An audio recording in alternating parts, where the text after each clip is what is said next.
Welcome to the 23rd and final chapter of this book. If you are following along with the book, we're going to go a little bit outside the scope of this book because, hey, there's a lot. It's new, a lot has changed. The book doesn't really go into a lot of the information. I think it'd be fun to know if you're like, well, hey, there's a book, you can just sit back and relax. But if you're one of those people who or has the book and is following along, it's going to go a little bit outside the scope, change the order a little bit. So bear with us. While I am using the book as one of the primary sources, there's a lot of Wikipedia sources used here, and you'll see citations within the slide. However, when I could, I tried to use sources outside of Wikipedia.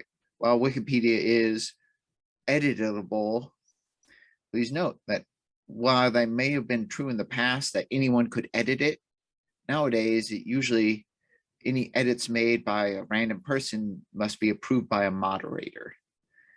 And the only one who really doesn't have to be approved is another moderator.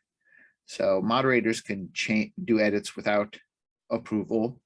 But then again, if they get caught making spurious edits, they could be removed from the moderator status.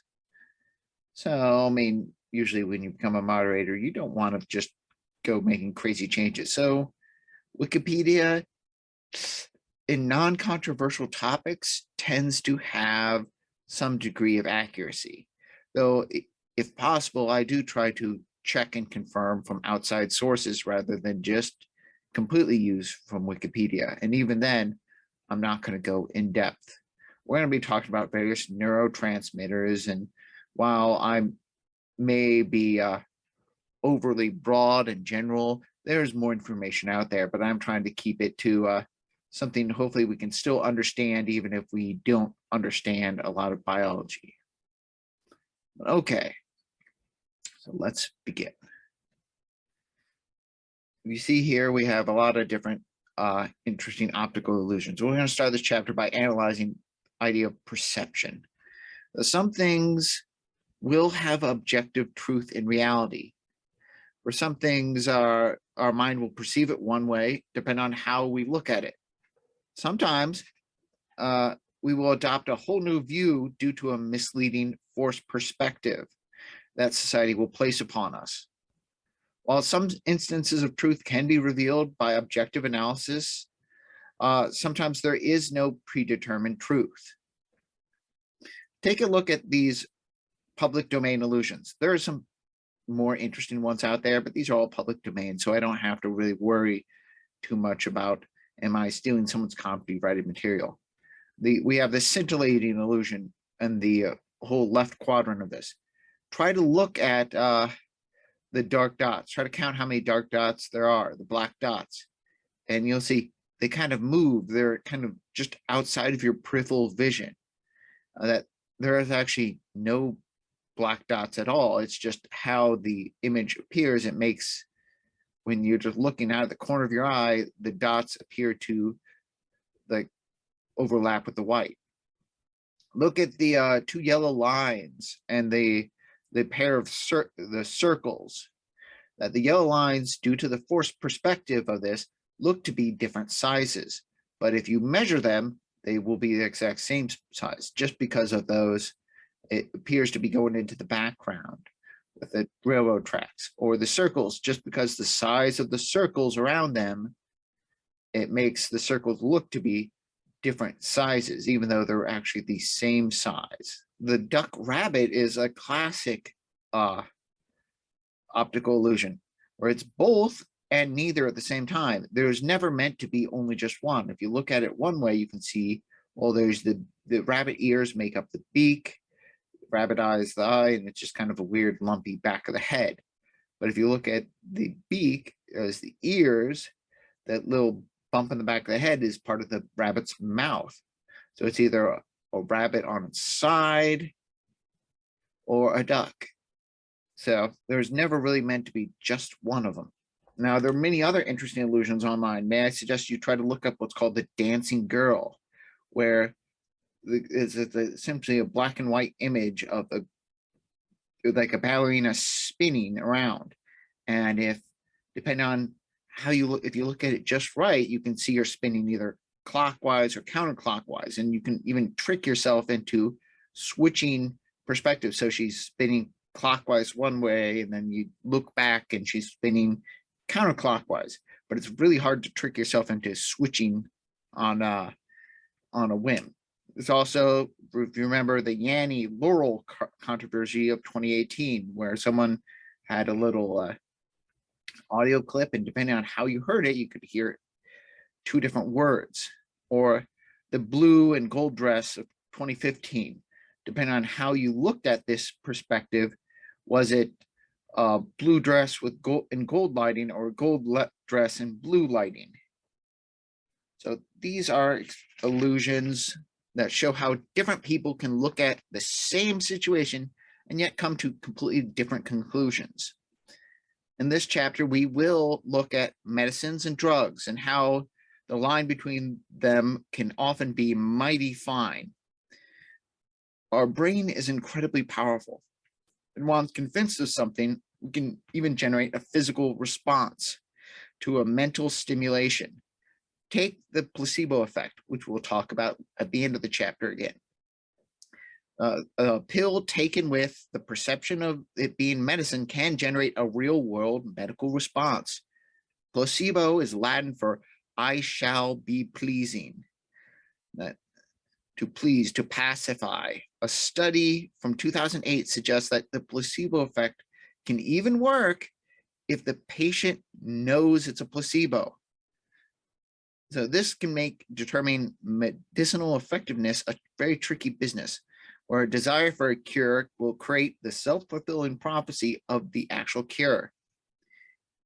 Even the experimenter's knowledge can affect his perception of the side effects and the benefits. And so we'll often need to run a double-blind study where neither the tester nor the testee knows who's receiving the real drug. But we'll talk more about that later. So we'll start on our journey through the human mind and the chemicals that affect it with the analgesis.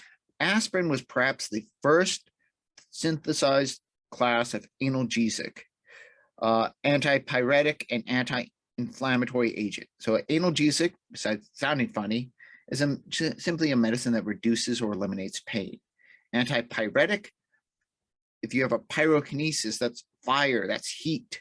So antipyretic is a medicine that removes the heat, removes the fever.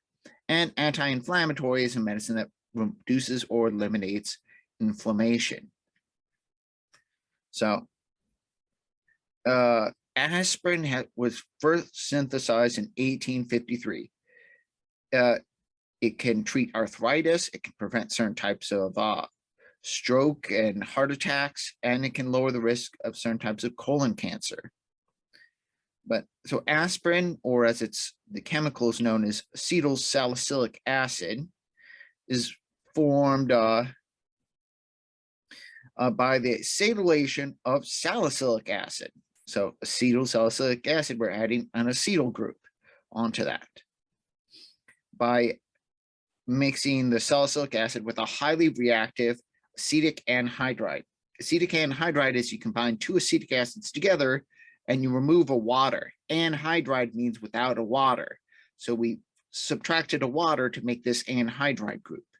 And this will very highly unstable and will want to break apart and leave one of the acetic acids behind as acetyl group. So it's going to react with that OH to form acetic acid again and the acetyl group.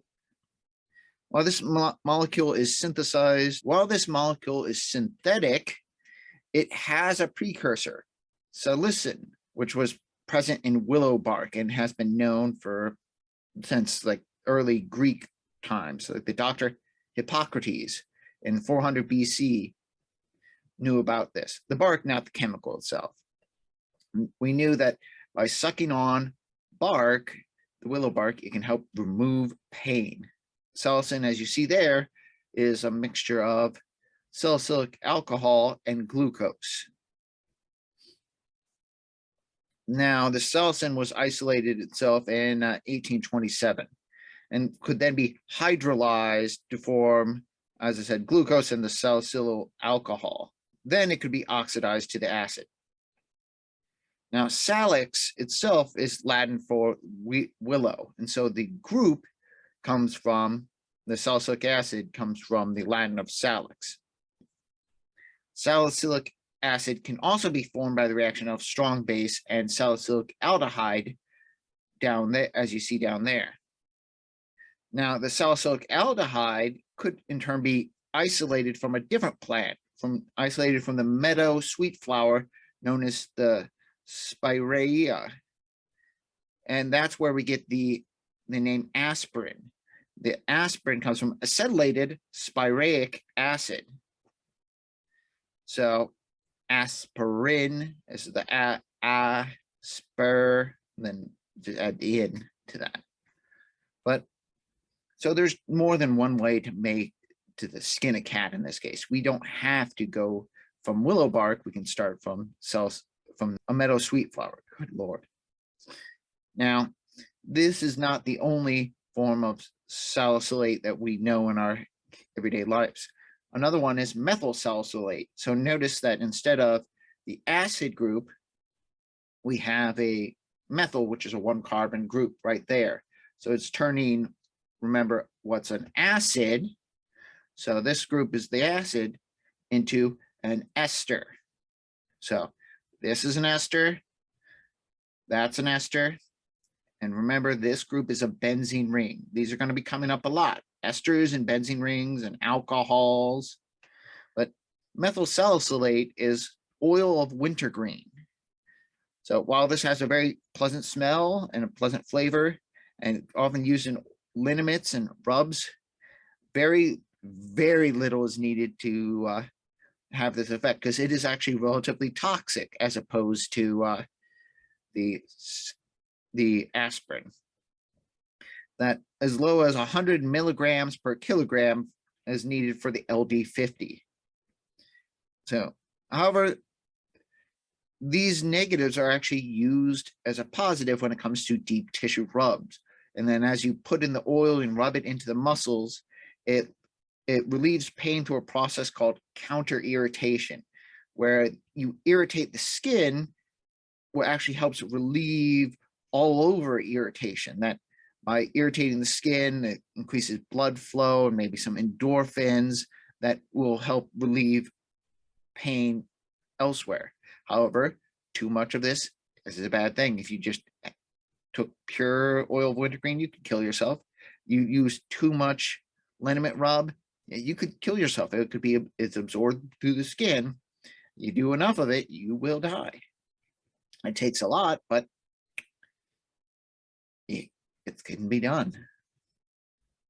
Most salicylates, at least those with low toxicities, will reduce pain, fever, and inflammation.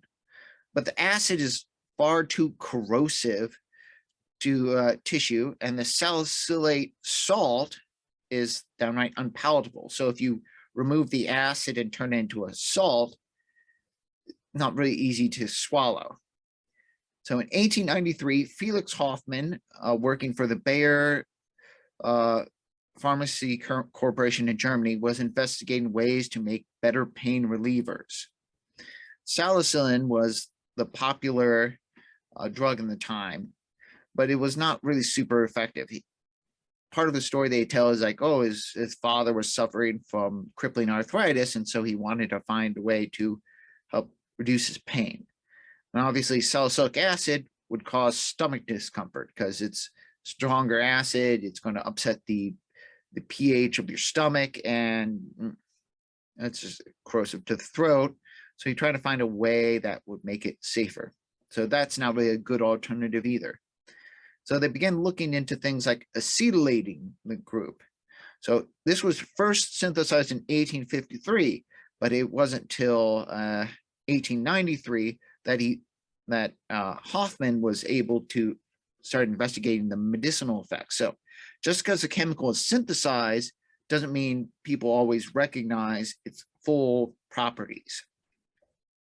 And we'll see more of that later. But so starts investigating this, and he's able to show that this has a potent pain relieving effect without this stomach discomfort. So Bayer began selling this as powders and capsules in 1899, and then as tablets in the form in 1915.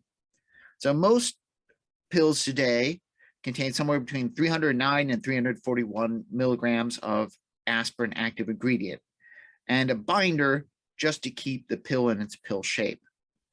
When you buy an extra strength aspirin, all you're really doing is adding more active ingredients. So it's maybe 500 milligrams instead of 350 or so.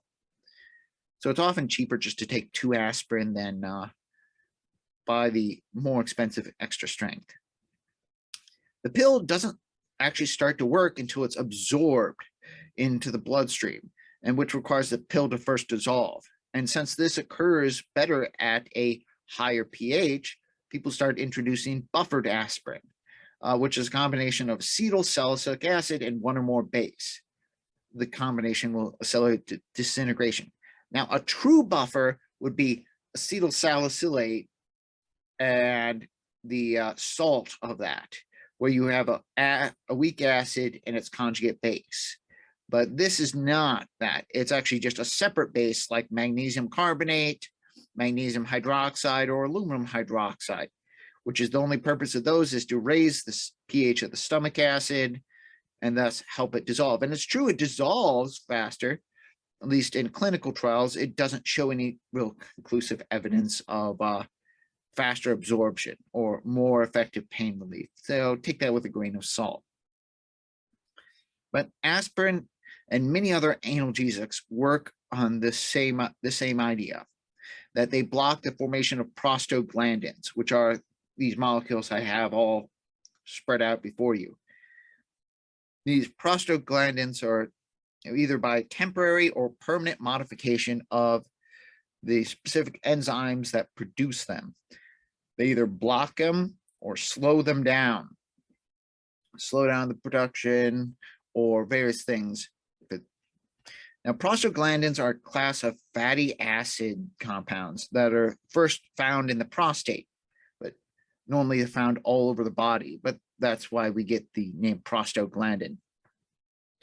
But they're responsible for a wide variety of medical responses. Some will signal pain throughout the body. Some cause the body to exhibit inflammatory response.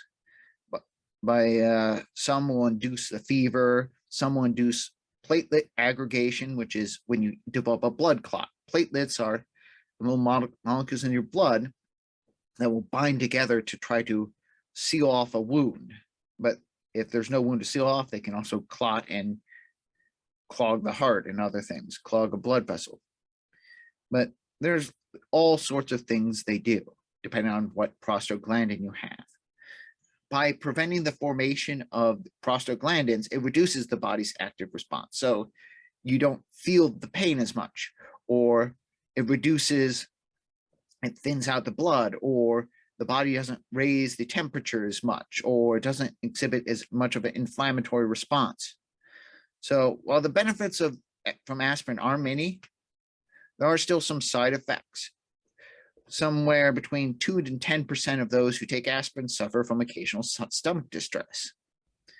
While the anti-clotting benefits of aspirin can prevent strokes and heart attacks, especially for those with certain risk factors, such as they're smokers, they have high cholesterol, hypertension, obesity, and family history, and history of heart attacks, too much of this can lead to gastrointestinal bleeding, susceptibility to bruising, and increased risk of hemorrhagic stroke. So too much of a good thing, if you can't clot the blood, it goofs some stuff up elsewhere. And that's why doctors don't want you to take aspirin before surgery. That's why they ask you, have you taken any aspirin prior to giving blood? Because you're of an increased risk of bleeding where you can't clot and stop the blood afterwards. And a more serious side effect of aspirin is what's called Ray's syndrome, which is the result of swelling to the brain and damage to the liver. While this syndrome is typically brought on by things like chicken pox or the flu in young children, the risk is exponentially increased when you've used aspirin as well. They don't quite know why this is. They just know there's a correlation. You getting over chickenpox, you take the aspirin for the fever, and you could develop this serious syndrome. So even without the side effects, there is an acute toxicity that something like 1.5 grams per kilogram in mice. And prior to the Poison Prevention Packaging Act of 1970, we've talked before about, more than 40 1 to 5-year-olds would die a year just from aspirin poisoning. But with the invention of childproof caps and limiting reduced pill counts, these deaths were prevented. Essentially, we had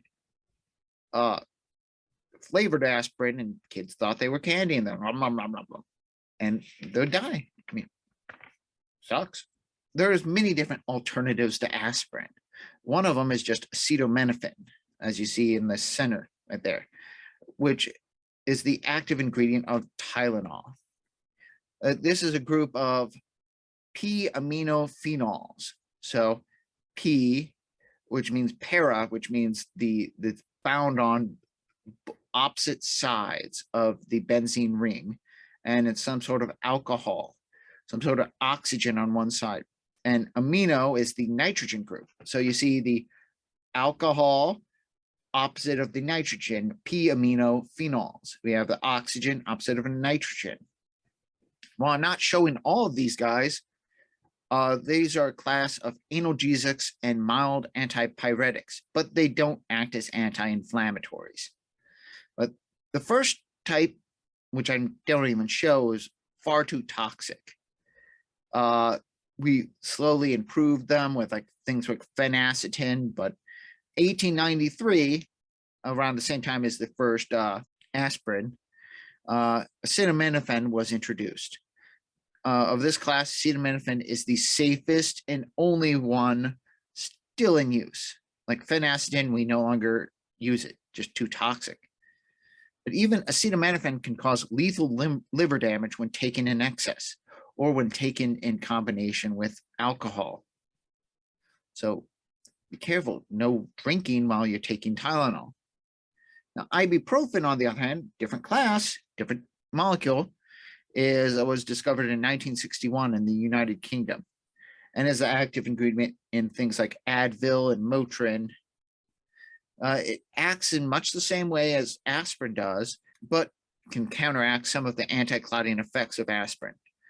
The one negative side effect is that in long-term use of ibuprofen can lead to some kidney damage. However, it appears to be less acutely toxic than aspirin, so less likely to overdose on ibuprofen, but using it every day for a long period of time can result in kidney damage. Now, one that was left out by the book is naproxen, which is Aleve. So maybe not the most common analgesic, but it's still one that is out there. Now, that one is used as a pain reliever, antipyretic, and anti-inflammatory agent as well. This was synthesized and approved in the US around the same time as ibuprofen. But like aspirin, it has anti-clotting properties, and also like many of these medicines, it can result in increased bleeding and kidney damage. But I guess it's just not one of the more popular ones for whatever reason. But those are all the analgesics that we've seen that are pretty common. So remember, acetaminophen, which is our Tylenol, is different from ibuprofen, which is different from aspirin. When they say, give me an aspirin, maybe they mean an aspirin and not an ibuprofen, not a Tylenol. Those are three different things, and it's really hard to keep them all straight in your brain. But they all kind of have different purposes. Now, let's take a minute to separate the idea of drugs from medicine. Medicine is a chemical used medicinally for treating disease or injury. The difference is that drug contains an added connotation of narcotics and addiction. We often use them interchangeably. You say you go to your local drugstore, your pharmacist. You say, I'm going to Superdrugs. You're not going to Superdrugs to pick up some weed. You're going to Superdrugs to pick up your medicine. Well, drugs have that negative connotation, but we still sometimes use drug as the same as medicine. Now, the term medicine has its origins from 1200 AD, coming through the French and Latin word medicina, meaning either a medication, the practice of a physician, or the place where physician works. Now, drug has a more unusual origin, coming from the late 14th century, so it's a little bit younger, and it comes from Anglo-French droga, which was meaning the substance used in the composition or preparation of medicines, which in itself was a reference to dry goods, like droga ware, which were like the barrels you should store them in. So reference to dry goods, which was how many of these exotic dried herbal medications were transported around the world. Now, the negative connotation didn't start till the 1500s, when with the idea of poisons being when you drug someone, and then eventually turned into the narcotics, to reference narcotics in the late 19th century. Now, whether we're talking about drugs or medicines, the term narcotic itself is pretty obvious whether it's good or bad. Narcotic is a substance that produces a stupefying, dulling effect and sometimes induces sleep. That comes from the Greek narkotikos, meaning numbing, stupefying, or deadening.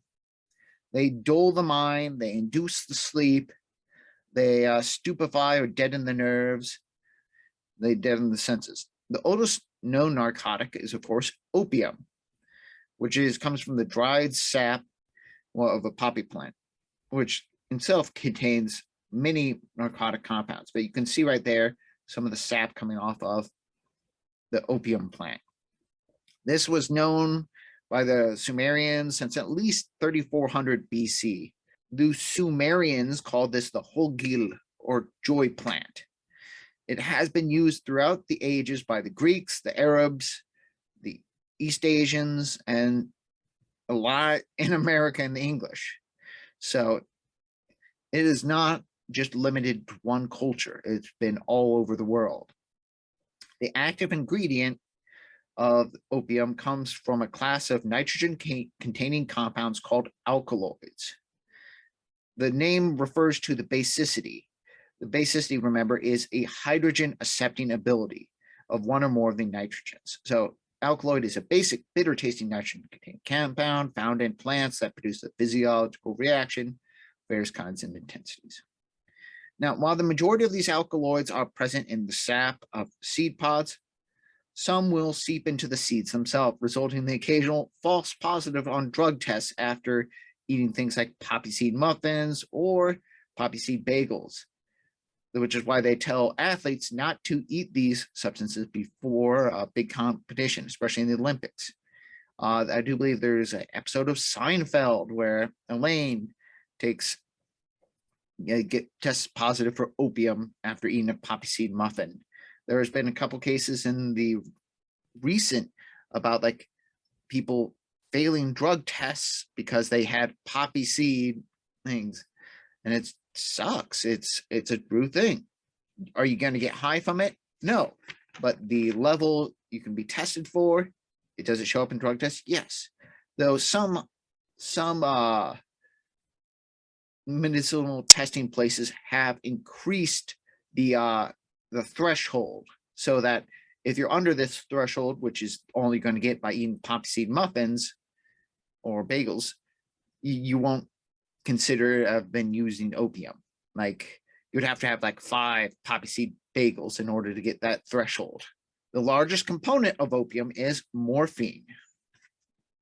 That was first isolated in 1803 by the German pharmacist Friedrich Turner.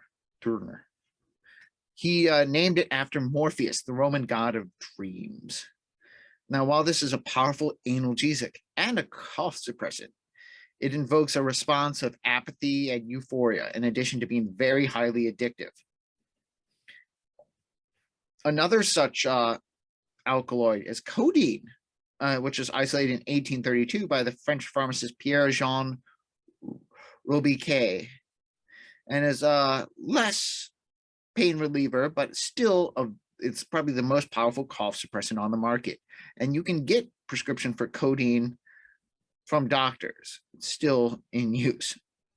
These both share their addictive properties and act as constipating agents as well. So they're capable of controlling diarrhea. Now, so you look at these two compounds. Notice we have the benzene ring, we have this 6-membered ring here, we have this bicyclic methylamine, and we have this another 6-membered ring with a double bond, and there's an oxygen connecting those. So we have ring, ring, ring, ring, 4 rings, 5 rings, and some sort of oxygen group on either side. Codeine has it as a methyl, morphine has it as 2 alcohols. Well, we're always looking for the better drug, see if we can find something that less addicting, safer, more effective. So after acetylating salicylic acid and producing phenacetin, Bayer had Felix Hoffmann try to acetylate morphine, see if we can make a better morphine. And so he did. Felix Hoffmann, the guy who essentially invented aspirin, also invented heroin. This diacetyl morphine was much more powerful. So much so, it was believed that it wouldn't be addictive because you could use much lower doses. Unfortunately, nope, still incredibly addictive. So we've added 2 equivalents of the acetic anhydride, and we just add 2 acetyl groups on both alcohols. And that produces our heroin. The byproduct of this process is vinegar. So in fact, the vinegar is a telltale smell that back in the day when the people were producing this illegally, they could get drug dogs and sniff out the farms that is being created on, because you would have that vinegar smell. You could train the dog to smell the vinegar and be like, oh, yep, someone's making morphine over there. Someone's making heroin over there. The idea is that in a lot of major drugs, a small change produces a great effect. It's worth taking those extra steps. You can get morphine and hey, it's great, but if you can get a far more addictive, far more potent heroin, you can spread it further and sell a lot more. Now, fun fact, heroin is typically a fine white powder, but black tar heroin is simply the unpurified byproduct of this reaction. So if I try to turn morphine into heroin and I don't purify it after the fact, it can sometimes get black or brown. So when you hear someone say, oh, you're shooting up black tar heroin, they're just unpurified heroin. Now, how does this drug work? How does this drug work? Well, the method of action is to activate various opiate receptors in the brain. There's a bunch of different ones, but in the spinal cord and in the gut. They're extremely large molecules within the nervous system and gut, where the opioids bind to them and alter the signals flowing within the body. There's a whole bunch of names, like there's mu and kappa and delta, but we're not going to worry about them. There's a bunch of receptors where opioids fit in perfectly. The activation leads to enzymatic cascading effects. A lot of these things will either block for positive or block for negative and lead to certain effects downstream that changes all the body. So these activation lead euphoria, reduction in pain, change in moods, hallucinations, sedation, respiratory depression, and eventually addiction. But these drugs need to cross the blood-brain barrier to take effect. Heroin is far more powerful than morphine because the acetylation helps us cross the blood-brain barrier. It allows it to more fat absorbing, which can break through the phospholipid bilayer to break through and get into the brain a lot faster. And an increased tolerance of these drugs is brought about by the body will eventually produce more receptors. And so you need more drug to trigger them all. Like if you have a overload, it's going to take a while for the body to use up all the drug because you don't have enough receptors to use up all the drug. But your body produces more receptors to use up all the drug faster. So you need to use them all up so your drug doesn't go as far. And that's going to happen with just about every drug. Your body will produce more receptors. Now, these are examples of agonists, a chemical that elicits a response upon binding the receptor. Well, one of the things people use to treat morphine and opium addiction is methadone. Methadone is an example of an agonist as well. This one will activate methadone, completely different looking structure, will activate the opioid receptors. Now, while methadone binds the receptors and induces a greater effect, it doesn't bind as long. In addition, it binds to another receptor acting as an antagonist, blocking the formation of neurotransmitters responsible for learning and memory. So antagonists are compounds that counteract stuff by blocking the effects of things. If antagonist blocks and prevents something else from binding that needs to bind there. So it helps people forget the addiction. And of course, methadone doesn't get people high. It just removes the symptoms of withdrawal without getting people high. So we can use methadone to both decrease tolerance and addiction to opium and heroin and all that, though it takes a long time to metabolize. All these drugs will have to be consumed and broken down into smaller molecules by the liver and kidneys, and then eventually excreted from the body one way or another. And sometimes these different metabolites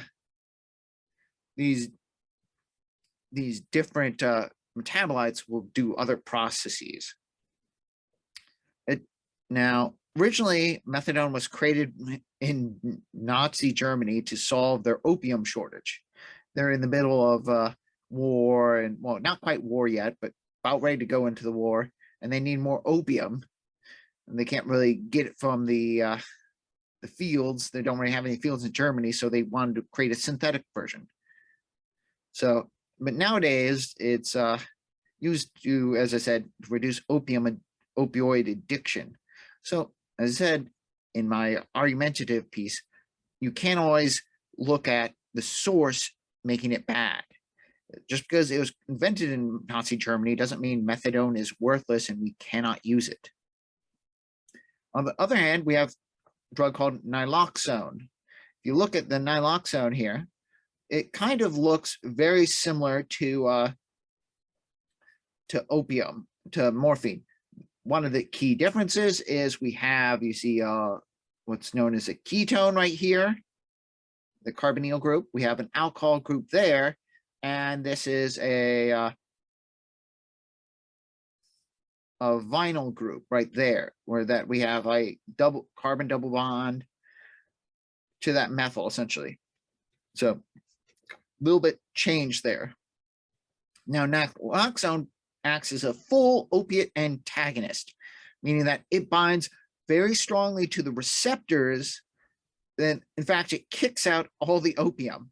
It kicks out and prevents opium from binding to the receptors, and it's so effective it will interact. It will counteract an overdose and induce withdrawal symptoms immediately, like you didn't have any opium at all. And this is what people do when they someone's dying from an opium overdose, or opioid overdose, you jam that into them, and it just brings them out of it and saves their life.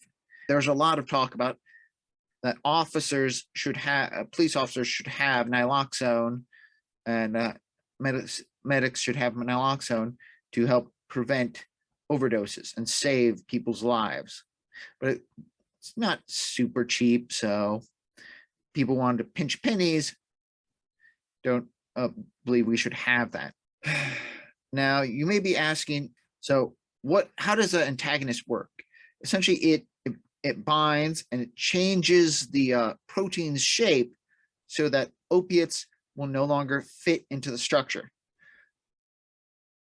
So if it can't bind there, there's not a whole, the lock and key method, the idea that an enzyme has something that fits there perfectly, and when it fits in there, it works, you like unlock it.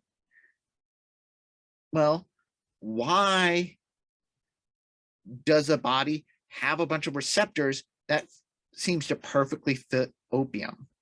And the idea is that the body did not evolve this way to fit opium. It just so happens that evolution kind of works concurrently, that the body made something that works like opium, and opium just happens to exist and involved somewhere else.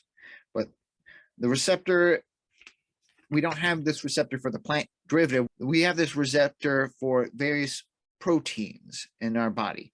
The body produces various types of proteins of one type of these 5 peptide sequences called enkephalins, which comes from the Greek word meaning within the head, that will act as agonists for these receptors. So they will trigger the opiate receptors, these enkephalins.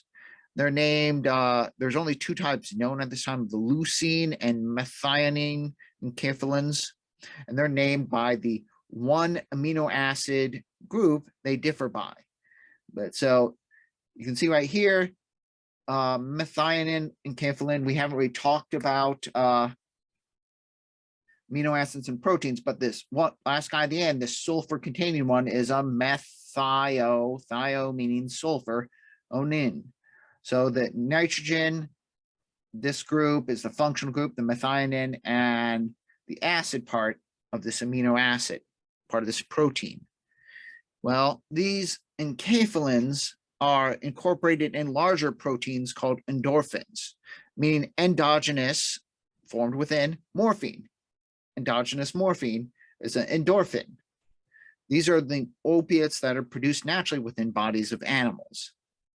So these are formed in the pituitary gland and act as the body's natural reward and pain and stress management drugs. So your body produces these and releases those. Oh, you're suffering pain, we need to like kind of reduce that. You produce some endorphins. Beta endorphin is responsible for this effect, and it's also responsible for the effect called the runner's high. So you're running and you feel that the buzz from running a long distance. That's because your body's producing beta endorphin to try to like reduce some of this issue. And of course, endorphins, because they bind to the opiate receptors, will also be kicked out by naloxone, but more on that later. So that's our basic drug: opium, morphine, and heroin. So the next class we're looking at is the plant-based alkaloid is cocaine. While this does resemble morphine to some extent by having bicyclic methylamine groups, its properties differ quite a lot. It may generate the euphoria like morphine, but it also adds a great sense of well-being and delusions of immense power, which is followed by a sharp drop into depression. Now, this depression helps add to the craving for more. So you're feeling super high, and now you're low. And so you want to take more to get back that feeling. So, but unlike opioids, there is no physical withdrawal symptoms. Like if you stop taking opioids, your body will physically respond craving more. This one is more of a psychological response. However, this addiction is still very much so real. Cocaine, besides giving you that high, can be used as a local anesthetic. And we'll talk more about that later. Now, Sigmund Freud, of famed psychologist, used cocaine in the treatment of patients. He was one of the first to discover its addictive properties and useful properties as well. He used cocaine to break a fellow physician, Carl Kohler, from his morphine dependency. So he was stuck on morphine, and they used cocaine to break him from that, well, at the cost of, now he's addicted to cocaine, but maybe cocaine's not as bad. But Kohler began utilizing cocaine to anesthetize patients' eyes during medical procedures. So you use it as a local anesthetic so the eyes don't twitch around as much, and you could do surgeries that you need to do. That was in 1884. Within a year, cocaine was also being used in dentistry to anesthetize the gums and teeth. In fact, Coca-Cola shares a similar story with John Pemberton, a Confederate colonel and pharmacist, was addicted to morphine to help treat a war wound. So he got injured during the war. He started taking morphine to help do the pain, and then he's addicted. So he was trying to find a way to break the morphine addiction. He patented a mixture of coca wine, which is wine and cocaine, and African cola nut, which is the source of caffeine in this. And so he had the Coca-Cola.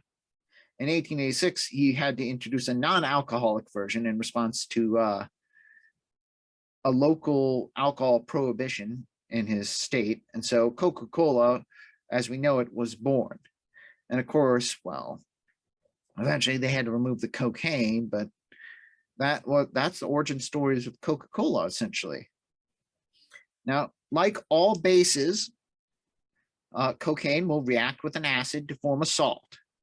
And when it's actually isolated from the coca plant, it's isolated as that salt of cocaine hydrochloride. So you see that in the bottom left structure, cocaine hydrochloride, and which is a fine powder that's capable of being snorted, injected, but it has a very high boiling point, high vaporization point, cannot easily be smoked. It just, inorganic compounds like salts do not boil easily. And so you can't really easily smoke that. But by treating this with a base like baking soda and heating, you will remove the hydrogen from the cocaine and decompose the resulting carbonic acid into CO2 and water. And thus you get a lumpy solid known as crack cocaine. And because of this is more organic in nature rather than inorganic, it has a much lower vaporization point and can be easily smoked. By smoking this, you get a stronger, faster high that lasts for a shorter time, and the fall into depression is often much steeper.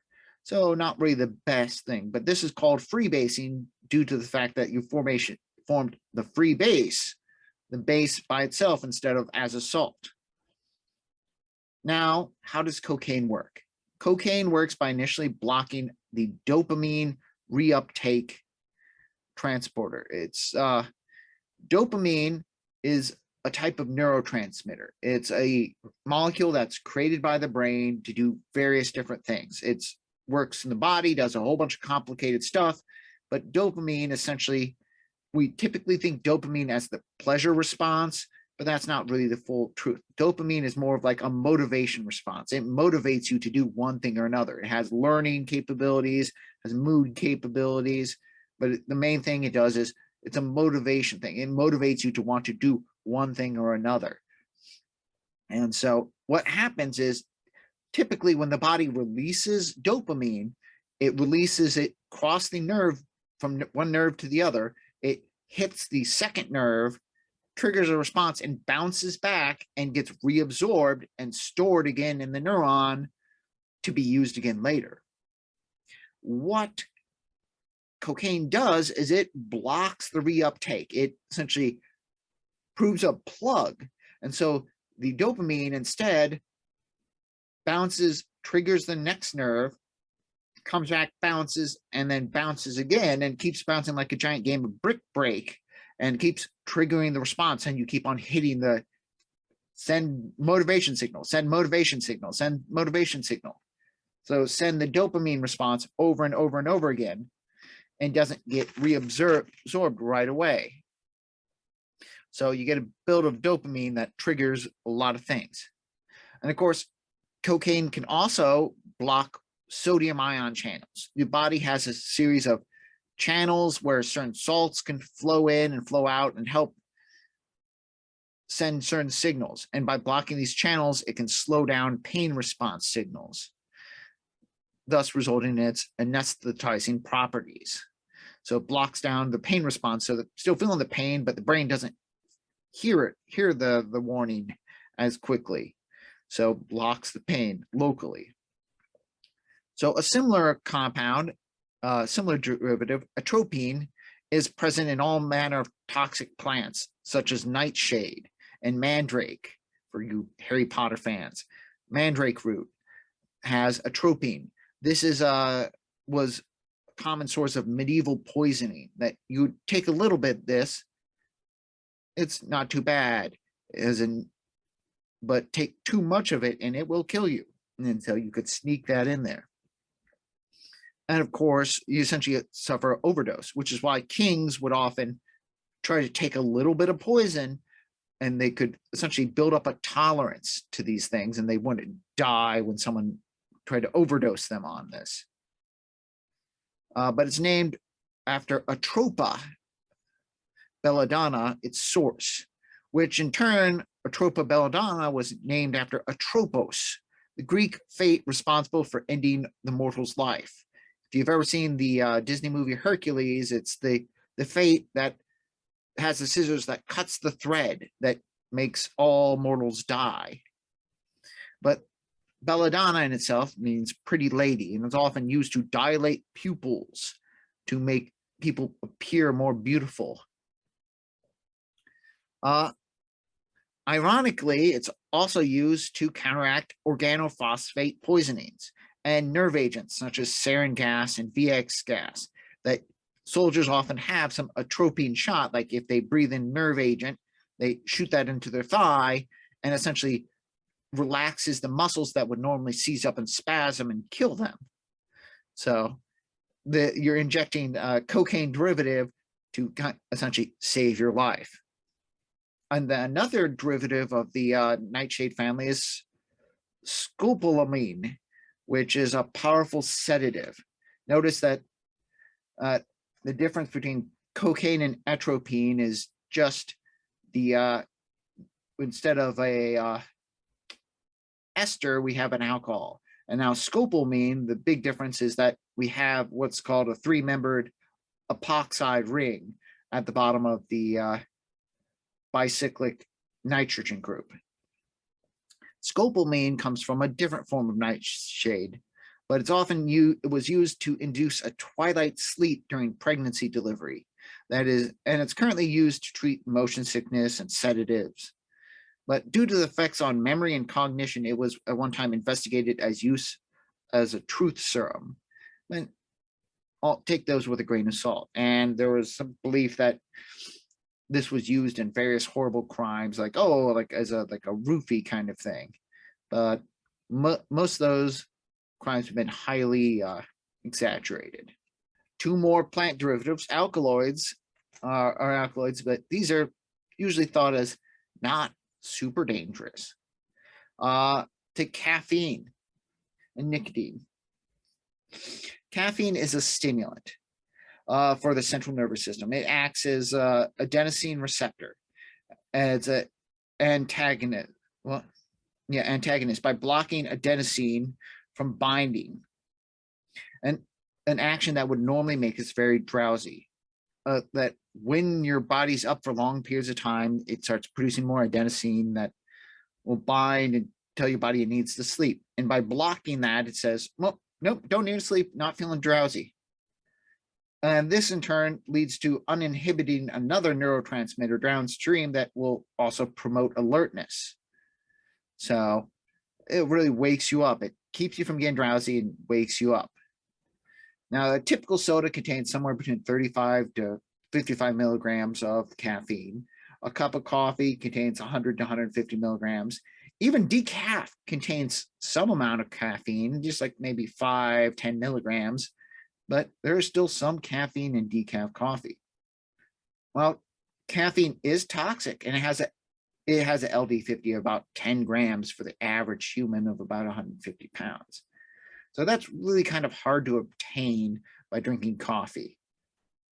So without the use of pills, but it's possible to do it. And some people who are highly sensitive to caffeine have had a fatal dosage at about 4 grams, maybe a little bit less. So it can still kill you, but it's not super easy. Now, nicotine is actually far more toxic and is often used as an insecticide, and it's a natural insecticide produced by plants. Now, new data suggests that LD50 is not 50 milligrams, as the book suggests, but closer to 500 milligrams.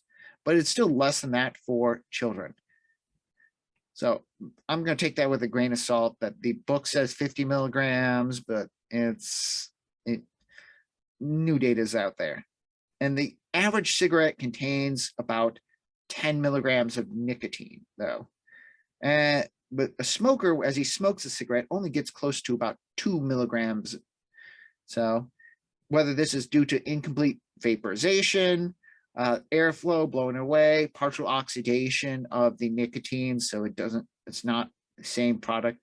Sources don't really confirm, but it's just on average, you get maybe about 2 of those 10. Now, pipe tobacco often contains higher amounts of nicotine, but really the danger in nicotine and the danger of smoking doesn't come from the nicotine itself. A lot of the byproducts of combustion, such as you produce carbon monoxide because you don't heat it up high enough to fully oxidize the carbon into CO2, and you form various carcinogens. And these carcinogens aren't always naturally in the cigarette, and that's the key thing, that it doesn't make sense to put a lot of these carcinogens in there. It's just what is safe at room temperature may not always be safe after burning, that they are maybe coming from safe additives that when you burn them, you convert them into sometimes dangerous substances. It doesn't make sense to put a bunch of formaldehyde in the tobacco if you can help it, but when you burn things, you oxidize them and you produce formaldehyde. Now, there's also various metals present in tobacco leaf. That why would you put metals in there? It's like, well, sometimes it's the pesticide, sometimes it's just where it's grown. There's metal in the soil, it's uptaken in there.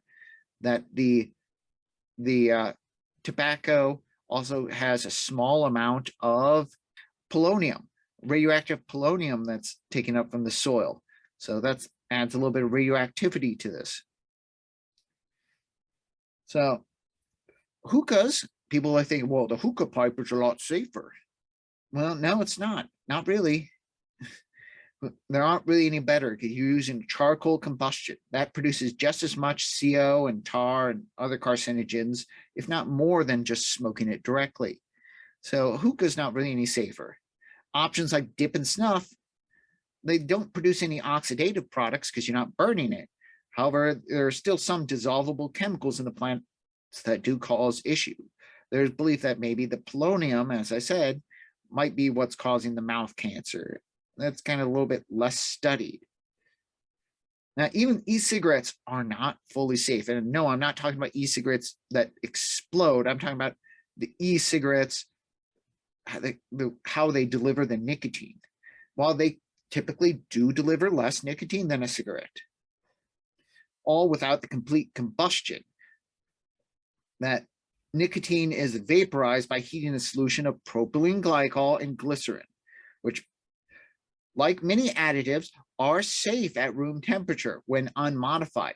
But when heated to the vaporization temperatures, they can sometimes cause oxidation, especially if they're heated too high. If you do a dry puff where you don't get enough liquid touching the heating mantle, essentially, you could over-oxidize the liquid that's there into formaldehyde. And so it does produce some amount of carcinogens, though I wouldn't say it's as much. It would probably be a lot less. However, don't think they're just safe. Also, they produce certain metal nanoparticle contaminants that come from just using the apparatus itself. The same way as when you use a dehumidifier, it says this is not potable water when you dehumidify, because there are certain metal components that the water is going to pull into it. You don't want to pour the water from your dehumidifier into your pot of coffee, because you have certain metal components in there that's going to rub some of that. The water is going to absorb some of that. Are the e-cigarettes safe? I mean, they're definitely safer than, they sound like they're definitely safer than cigarettes itself. But are they safe? We once thought smoking was safe. We also thought it was really cool, and some people still think it's cool, and that's fine. But we'll have to wait another 20 to 50 years for these heavy users to fully find out whether it's safe or not. And to let them age. Well, enough about the depression. How does nicotine actually work? So what does nicotine do to the body? Nicotine binds to various receptors in the brain, resulting in the release of our dopamine, but also releases adrenaline into the bloodstream. Nicotine can also help the body release its own natural endorphins, which will then bind to the opioid receptors. So furthermore, nicotine triggers a receptor in the hypothalamus, which regulates the hunger and energy expenditure. So nicotine does help reduce your hunger and can be used to lose weight, however, at what cost? Now, not all drugs have to be alkaloids. The two most common drugs without the nitrogen are alcohol and THC. Alcohol present in the active ingredient is ethanol, which depresses the nervous system, and despite its simplicity can create a powerful psychological addiction. It does this by triggering a GABA receptor. We'll talk more about the GABA receptor later, but the GABA receptor is a receptor that kind of works on calming down nerves. Your nerves are like firing like rapid, and the GABA receptor, when triggered, essentially calms down that excitation and essentially slows all signals throughout the body so it doesn't go as fast. So it binds to the GABA receptor and sedates the central nervous system, resulting in a loss of coordination, among other things. Now the body will attempt to metabolize and produce acetaldehyde, which will further trigger dopamine and addiction response, and is responsible for a lot of the toxic effects, such as hangover. That's at least true for vodka, but in a lot of the whiskeys and things that aren't heavily distilled, there's also a lot of byproducts in there that you don't really see, like moonshine and whiskey, that can sometimes result in these hangover effects as well. We'll talk about that maybe later. But the body will further metabolize this to acetic acid that the body can actually use. And that's not too horrible. Now, THC, on the other hand, is the active ingredient of marijuana. And it's probably, of all the drugs, the least dangerous of all the drugs discussed so far. While there is no known really lethal dose of THC, combustion in the form of smoking can still produce some hazardous chemicals, the same hazardous chemicals as tobacco. Now, what does THC do? It binds to the natural endorphin cannabinoidal receptors that are throughout the central nervous system that create essentially a series of feedback mechanisms that affect how thought forms, how memory is stored.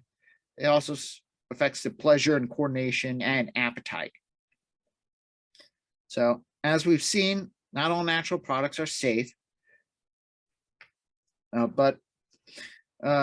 both synthetic and natural products can act as a double-edged sword, both being medicinal, and they can also be highly toxic when used improperly. What makes a difference in whether a drug is legal is its capacity to be used improperly and how society perceives a drug.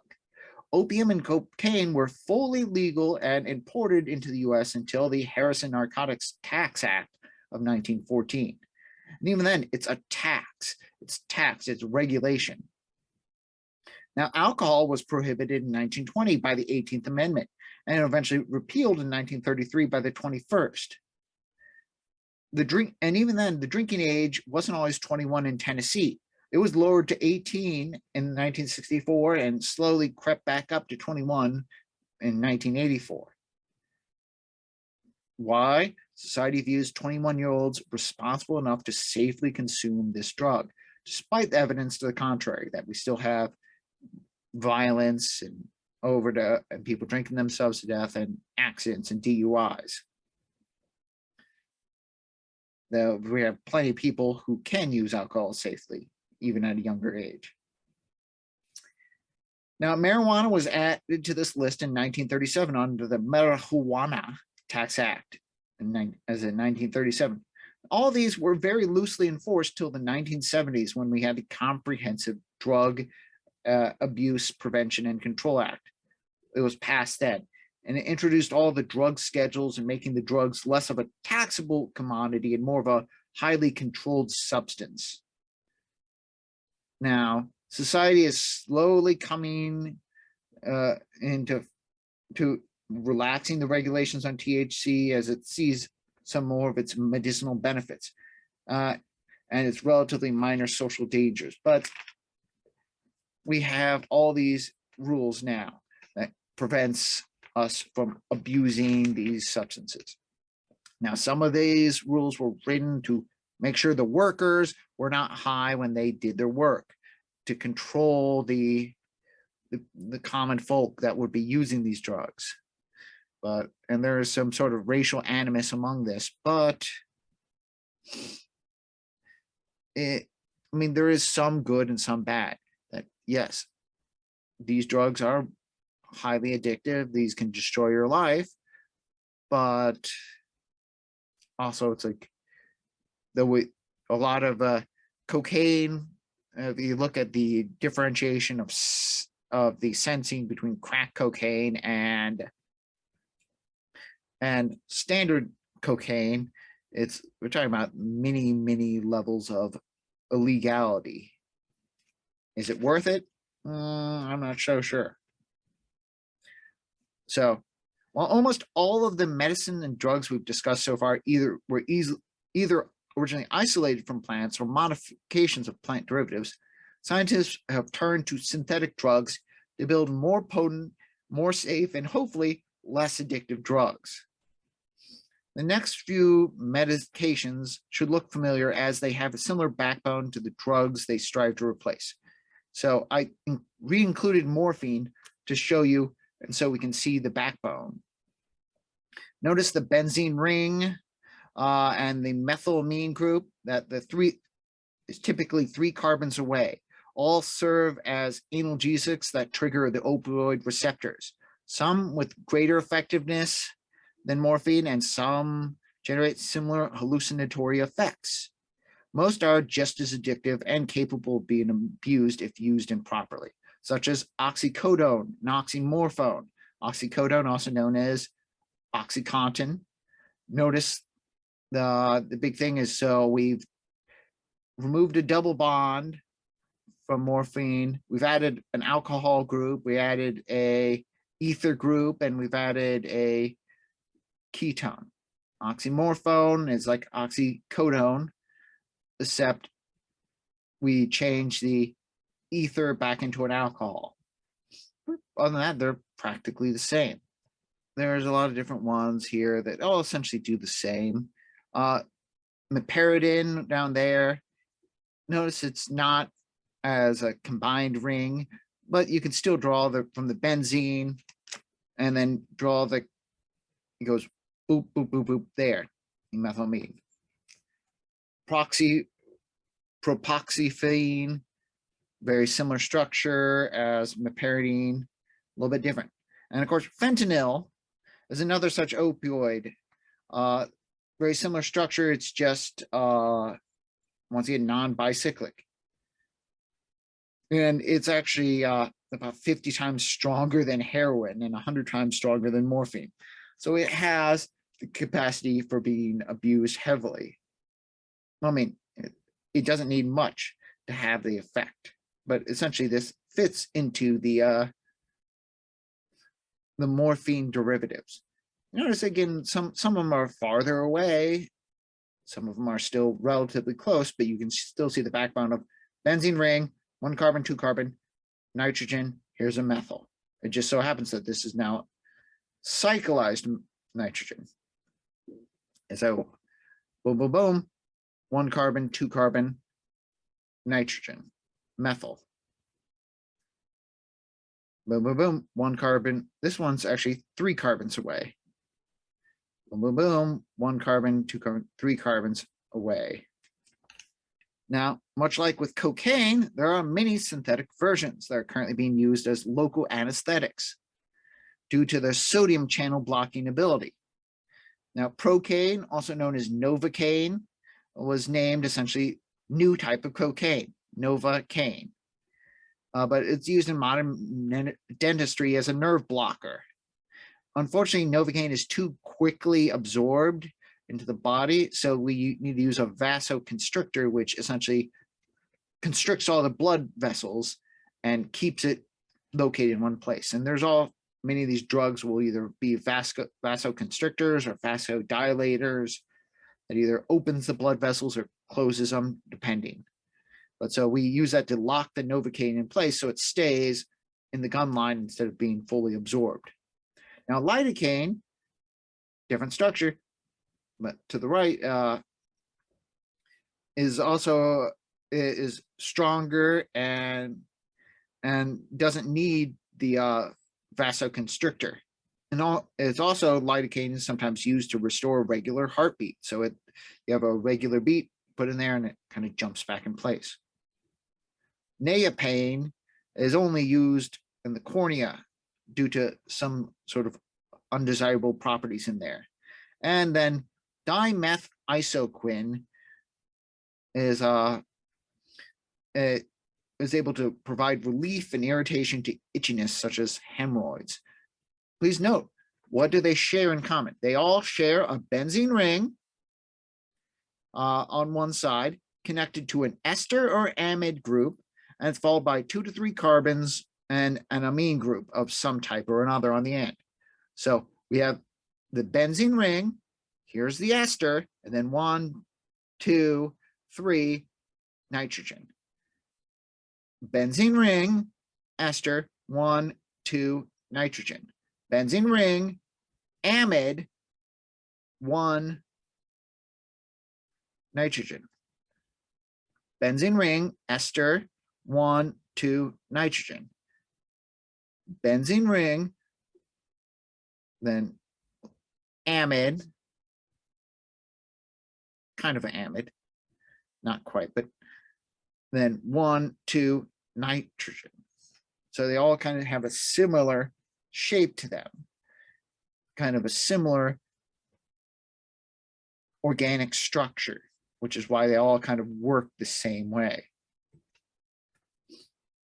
Now, not all drugs specialize in pain release or euphoria.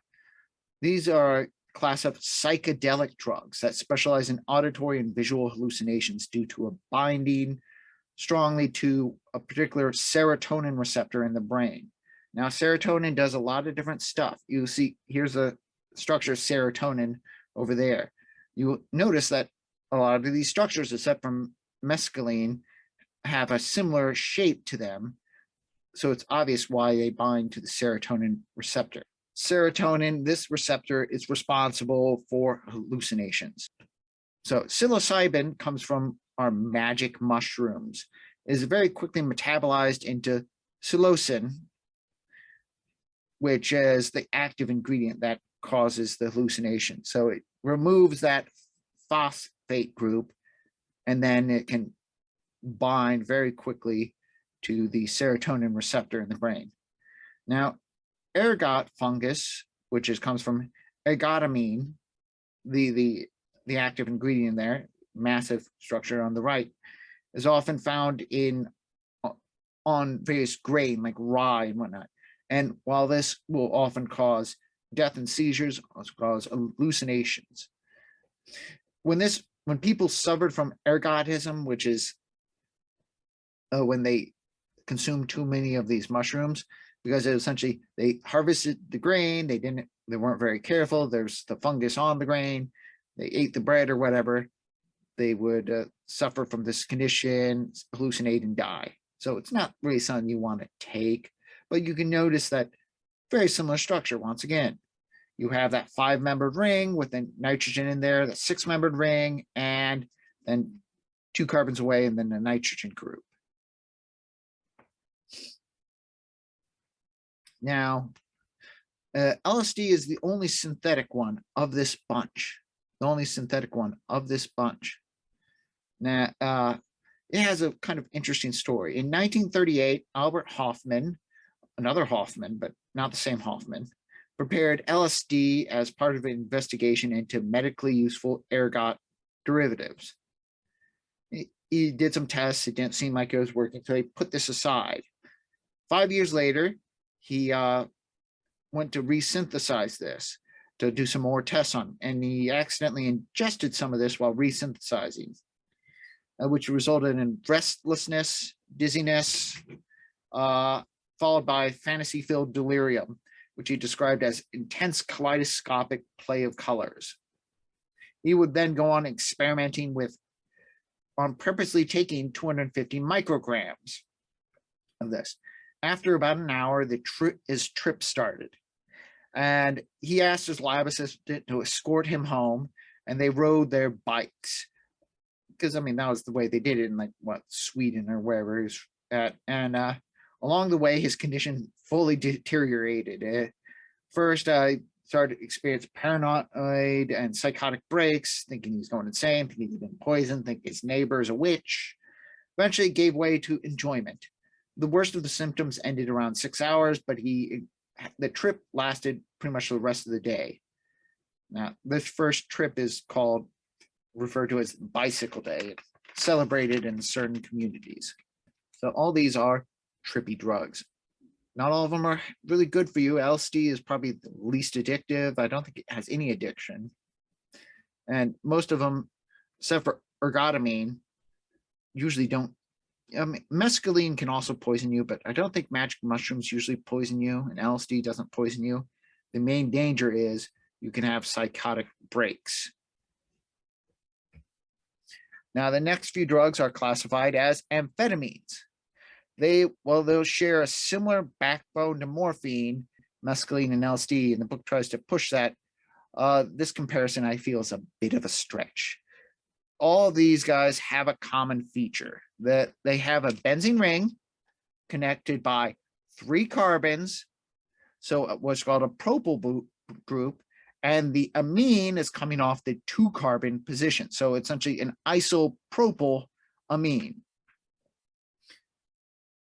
Now, they all work similar to cocaine in that they cause the release of and they block the uptake of various neurotransmitters by binding to the transporter proteins. So the transmitter gets kicked out, triggers the nerves, and they don't let them come back in. So now what neurotransmitters they block and the degree of each one depends on the drug, but they typically block the dopamine receptor, the transporter, which is, remember, our pleasure/motivation, serotonin, which is responsible for memory, cognition, mood, and sometimes hallucinations, depending on what receptors we're talking about, and norepinephrine, which we haven't talked about before, but that is a one that is responsible for alertness, wakefulness, and readiness for action, the essentially flight or fight response, which is why when the meth people who take meth, they always have be jittery and awake. Like, you want to stay up for 3 days, take some meth. Well, I want to suggest you take some meth. It's the wakefulness. The same reason people take Adderall, to be awake and be able to focus. You got the norepinephrine response. So one of the things you hear about is like pseudoephedrine or Sudafed, how they used to be, that was a very good decongestant, but we're not allowed to order it as much because it's possible of making methamphetamine. Notice the similarity, that the only real difference is the OH group between pseudoephedrine and methamphetamine. If you remove that OH group, suddenly you have methamphetamine. So it's a very easy thing to do. Though it takes very simple chemistry to transform this strong vasoconstrictor that essentially constricts the blood vessels in the nose and helps decongest this medication into the highly regulated drug that's methamphetamine. Phenylphedrine down there, which is stuff you can buy on the store, it's not regulated at all. It's similar, but it's also very different. Note, it has a new phenol group, this alcohol attached to the benzene ring, and it's missing the methyl. It's an ethyl group instead of a propyl group. It's a 2-carbon chain instead of a 3-carbon chain. Now, you may think, oh, that's really easy to change. Like, it's not really, at least not in a drug lab.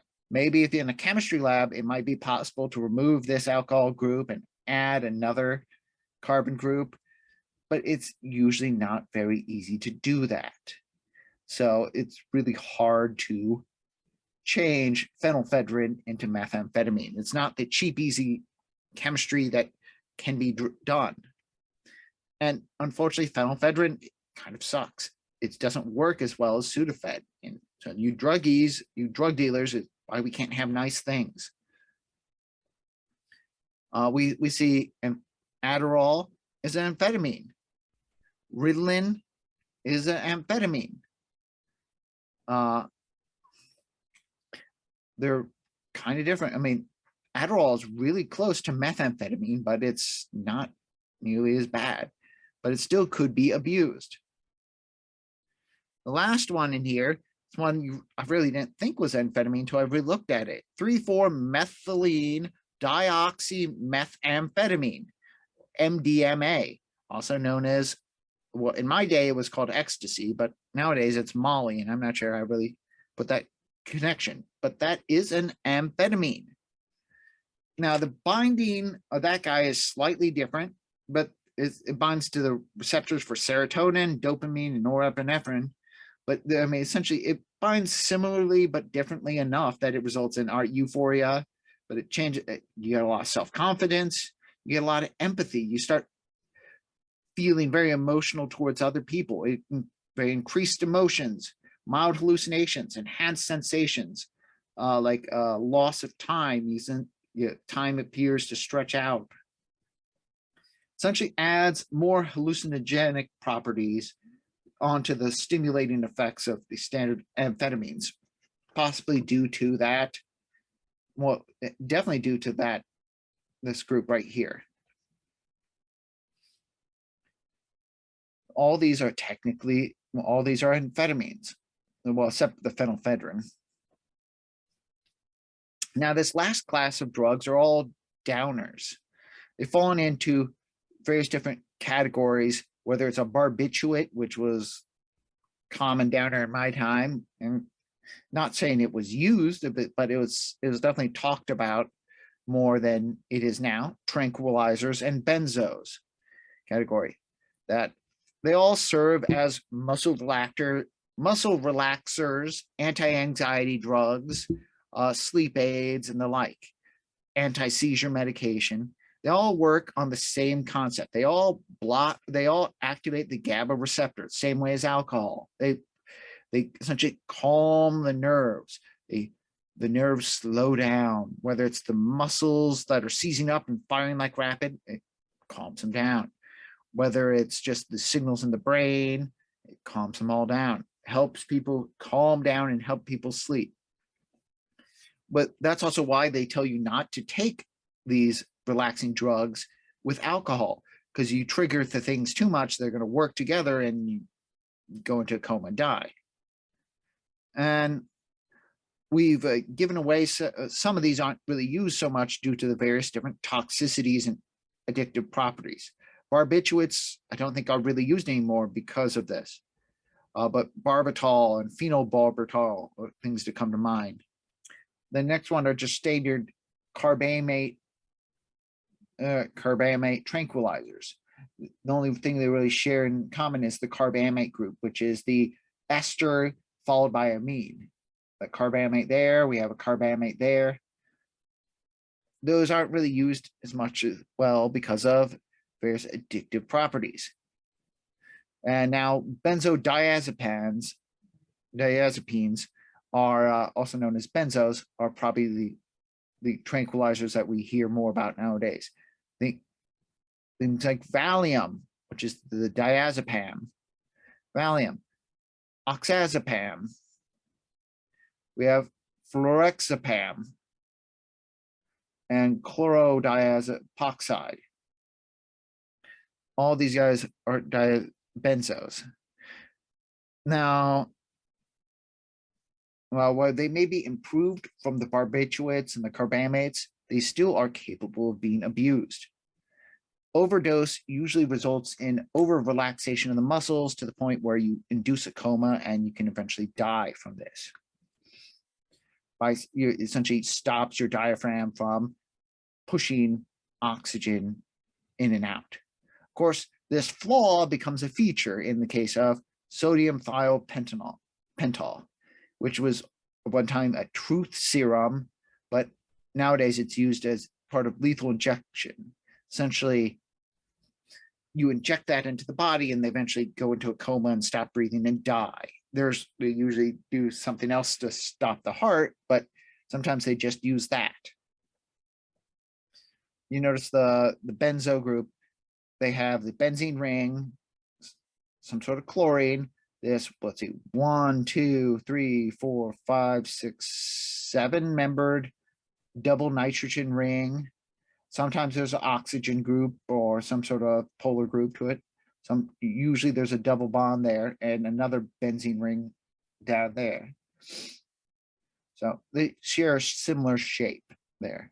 The barbiturates, so here we have some sort of ketone or oxygen or group like that. Two things coming out at the bottom and the double nitrogens there. And the last type we'll talk about are antidepressants and mood stabilizers. Let's talk about lithium carbonate first. It's probably the best known and simplest mood stabilizer there is. It's typically used to treat bipolar disorder and sometimes schizophrenia on occasion, and occasionally even depression. While lithium carbonate can be toxic if taken in high enough doses, it is unlikely to be abused. There's no euphoria behind it. It's just what it does. And the mechanism is not really even fully understood.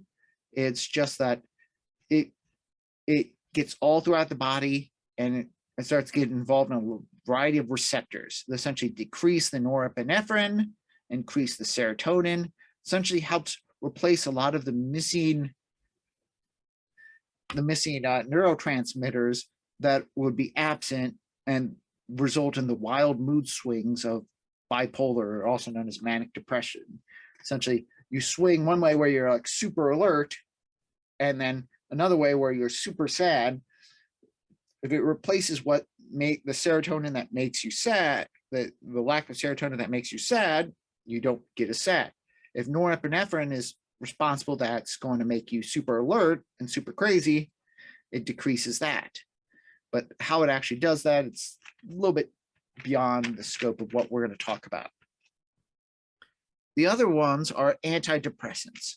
They have a wide variety of structures, and the only real similarity is the halogens, which is our fluorine or chlorine, that are adjacent to or connected to benzene rings.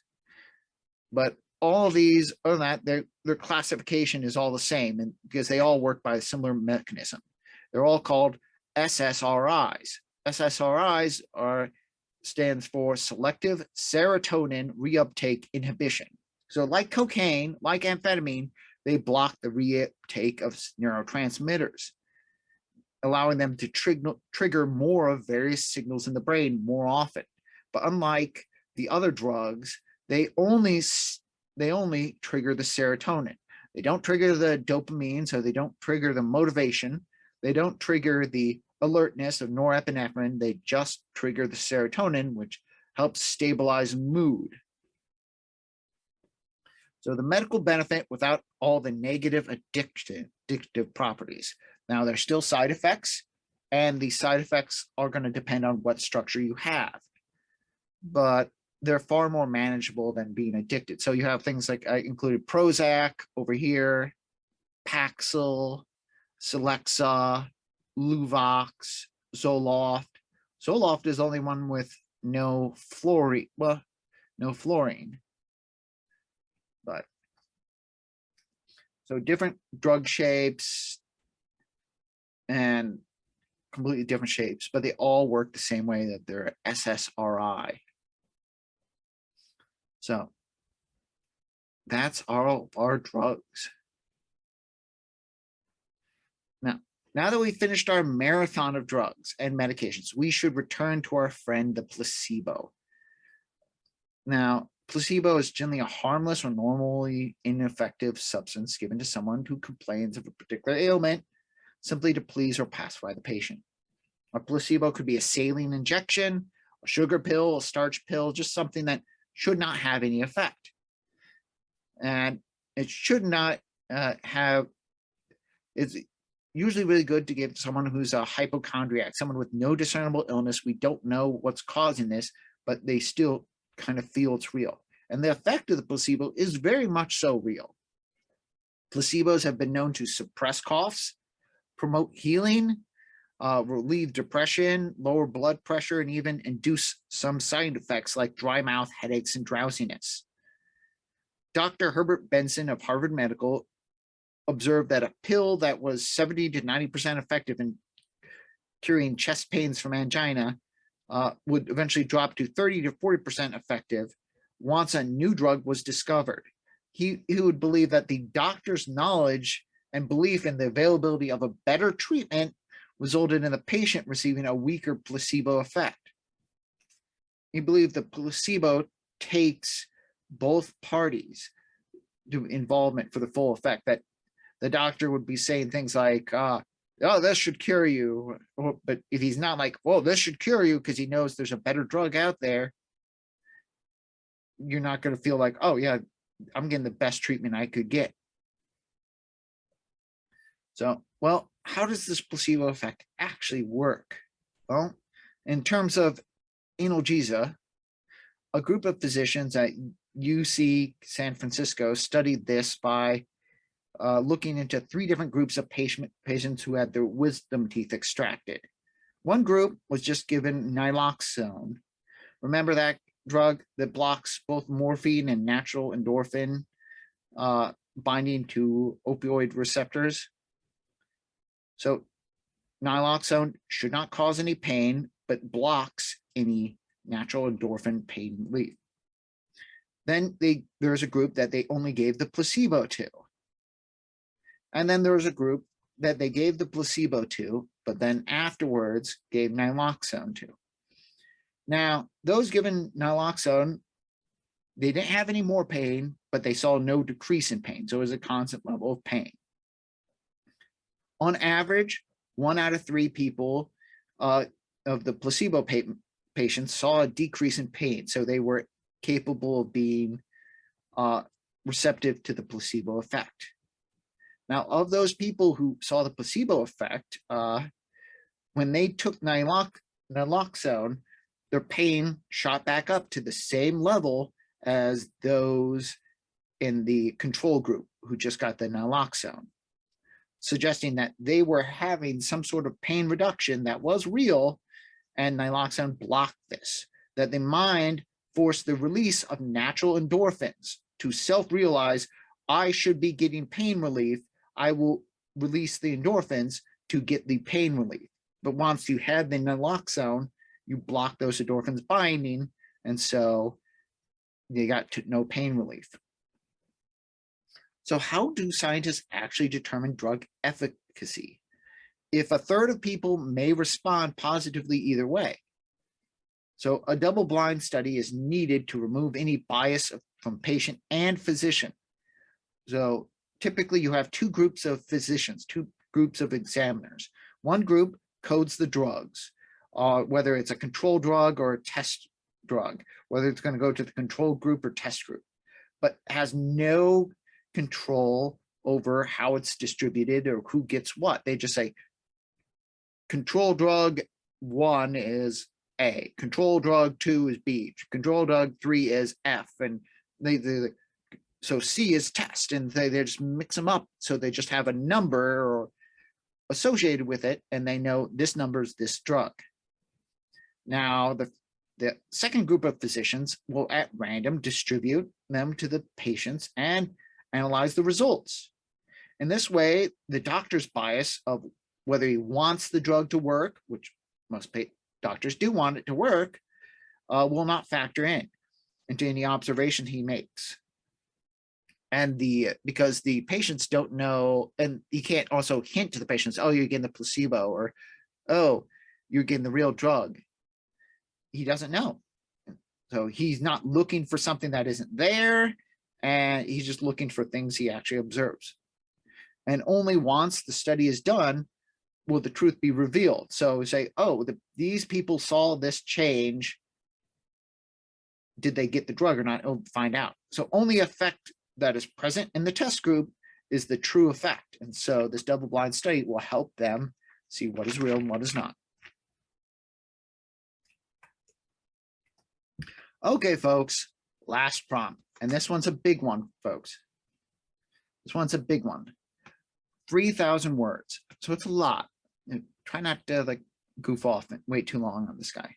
We spent a lot of time going over the various drugs and how they work, but not a lot of time on the awful side effects of the drugs that some of them cause.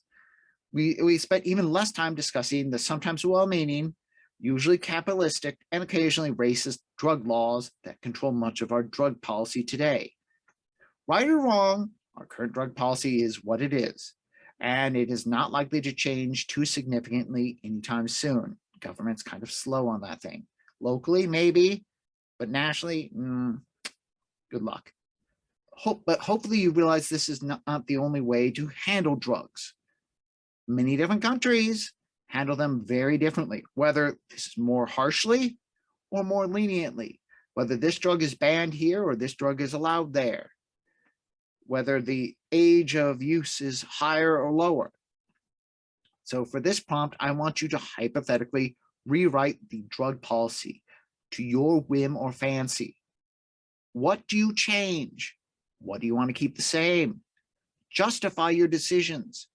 You can remember, you got to use sources. So maybe reference countries and their cities and states with the policies. Maybe reference the laws. Find where people talk about these drug policies. Reference those. So choose ones that you want to base it off of, or you could choose it on they're doing this wrong. Here's some of the effects of this. You can justify your choices by discussing the positive uses. So what are the medicinal uses of this? Or the negative consequences of various drugs. If you can find studies that say, oh, hey, using this drug is used to treat this very real disease. We should be allowing this. You can talk about what benefits your policies are expected to bring. If I ban this, what good thing will happen? If I allow this, what good thing will happen? Use all of your new writing skills to provide the best argumentary or persuasive paper you can. So don't try to fall into any of the traps. Don't be like ad hominem attacks, or this is a bad policy because it was used here, or Nazi Germany came up with this policy, so it's bad, obviously bad. So try to write the best paper you can. Who knows? Do a good job. Maybe we'll submit this to our senators. Maybe they'll take a look. Just kidding. But either way, write a good one. I'll see you guys later. Bye.